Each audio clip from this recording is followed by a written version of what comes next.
Have you ever pondered over the mystical origins of the Atharva Veda, one of the oldest texts in the entire Vedic culture?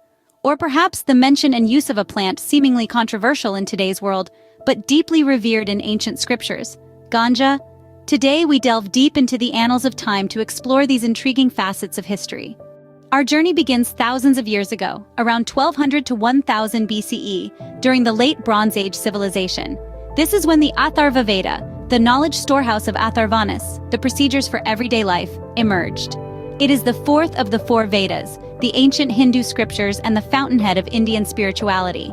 Unlike the other three Vedas, which focus on rituals and ceremonies, the Atharva Veda is a collection of hymns, charms, and spells, designed to ward off evils and diseases. Much like a treasure trove, the Atharva Veda holds within its sacred verses the mention of a plant called ganja.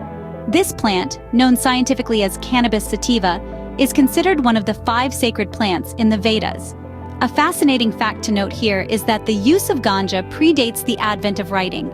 Its usage was not recreational, but spiritual and medicinal, a far cry from its contemporary image. Fast forward to the present day, and the world has a polarizing view of ganja.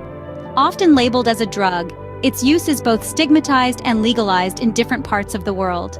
However, a closer look at the Atharva Veda reveals a different story, one where ganja is revered as a source of happiness, a liberator, and a gift from the gods to aid us in transcending the boundaries of the mind and to experience the divine.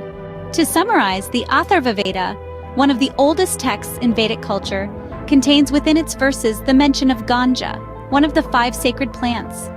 It highlights the spiritual and medicinal use of ganja, a stark contrast to its modern perception. But as we look back at our past, we realize that our ancestors viewed this plant not as a recreational drug, but as a sacred herb, a tool for enlightenment, a path to the divine. In the end, the wisdom of the Atharva Veda and the reverence for ganja in the Vedas serve as a reminder that perceptions change with time and context.